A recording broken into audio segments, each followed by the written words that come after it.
From Good Evening in 1967 or 1968, I found this fascinating. We talked about the Vietnam War, and two experts, one who was in favour of the war and one who was against, Paul Johnson and Bernard Levin, the great columnist, came on my show Good Evening, which aired on Saturday evenings at 6:30 on ITV. Quite early and very much an entertainment slot for such a extremely serious topic, and discussed the Vietnam War. What I find amazing is how similar a lot of the arguments and the thoughts and the reasonings are to what's going on today with Iraq and Afghanistan and the wars all over the world. Take a look and see what you think, going back now 41 years.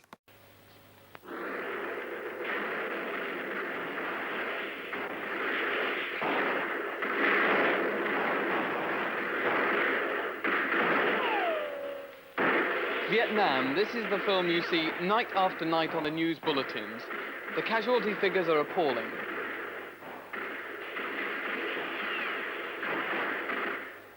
Tomorrow, 25,000 people meet once more in Trafalgar Square to protest against the war. Now, I personally know virtually nothing about it. Every time I try to learn, I seem to find myself immersed in almost incomprehensible facts and figures.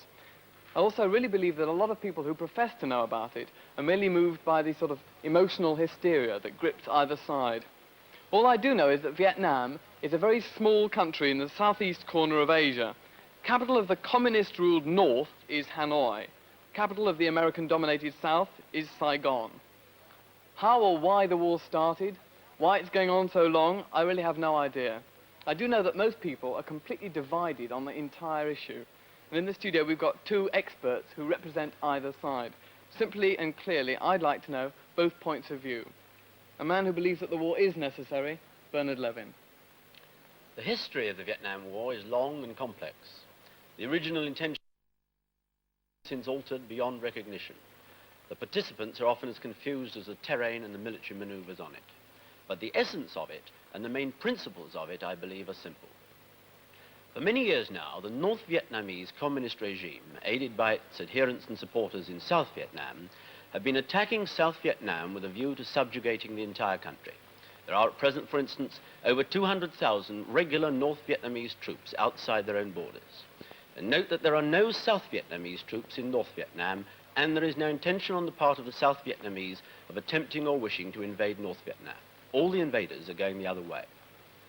Now, of course, North and South Vietnam ought ideally to be one country. So ought ideally North and South Korea. So ought West and East Germany. So, for that matter, ought Northern and Southern Ireland. But as the complexities of history have dealt the cards, North and South Vietnam are, in fact, two countries. And the regime in one of them, the Communist North, wishes to unite them under its direction by military force. The regime in the other, the non-communist South, wishes only to be left in peace. But why then should there be Americans there, roughly 500,000 of them, fighting alongside the South Vietnamese to repel the communist attack? Why should there be South Koreans, Filipinos, Thailanders, Australians and New Zealanders also engaged? Because the South Vietnamese regime is not strong enough to resist on its own the power of North Vietnam, armed as she has been since the fighting started with Russian and Chinese weapons.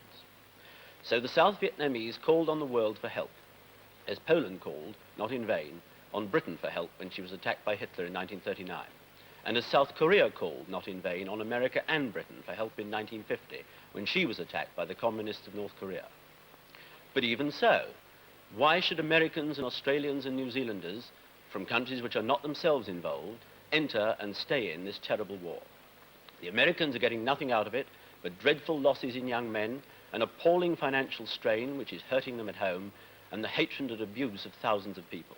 So why then do they stay? First, because they pledged their word to stay and see it through.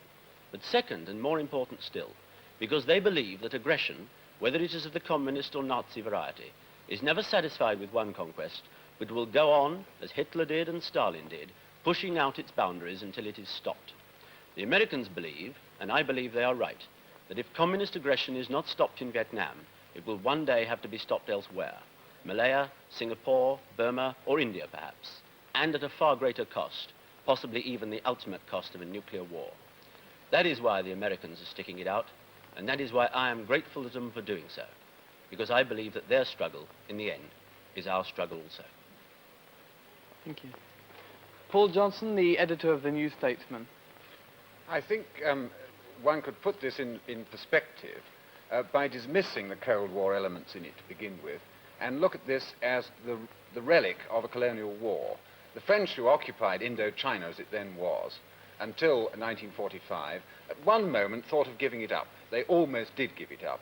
If they had done so, have, I think, an independent, neutral country in the whole of Indochina. Unfortunately, they tried to re-establish their military position. The result was a colonial war broke out, and this ended, the French phase of it ended in 1956, when there was a meeting at Geneva, and it was agreed to partition the country. The object of this partition was ultimately to achieve a unified state on the basis of free elections. Unfortunately, one of the chief powers concerned, the United States, refused to sign that agreement. I remember because I was at Geneva at the time, and John Foster Dulles refused even to come to Geneva. As a result of that, the free elections to reunite the country never took place. A fascist regime, or a semi-fascist regime, was set up in the south under Diem, and that received the backing of the Americans. Gradually, America's commitment in the country began to grow greater. Because of the unpopularity of the Diem regime, more and more insurgent elements of South Vietnam tried to take over sections of the countryside. As the Diem regime proved incapable of suppressing them, the American military commitment increased, and so it went on. Ultimately, of course, because of the terrible fighting in the south, elements from the north began to infiltrate, and so the north got involved again. But I don't want you to think that these are two different countries. In point of fact, most of the rulers of South Vietnam do themselves come from the north. I mean, the two countries really ought to be one, and should be one, and could be one. However, the American commitment increased. Then in 1964 came the so-called Gulf of Tonkin incident, which is now shown to be a phony, even on the admission of the Americans themselves, the American administration themselves. As a result of that, the Americans began to bomb the north of Vietnam, and the conflagration spread. More and more American troops were involved. The position now is that America is spending roughly 45 million pounds a day on this war, and this is why the dollar is in trouble, and this is why the entire monetary structure of the world is in danger of collapse. This is why, in fact, the war really concerns us, because it could spread. It doesn't look as though the Americans are getting anywhere, and our standard of living, the standard of living of countries throughout the world, could be very seriously affected unless the war is brought to a rapid end. Thank you, Paul Johnson. Thank you, Bernard Levin. Very interesting Paul Johnson point there, that the war in Vietnam was basically started on something which was either a misunderstanding or that never happened. Weapons of mass destruction, anybody? And the effect that wars can have on global economies. Think about that.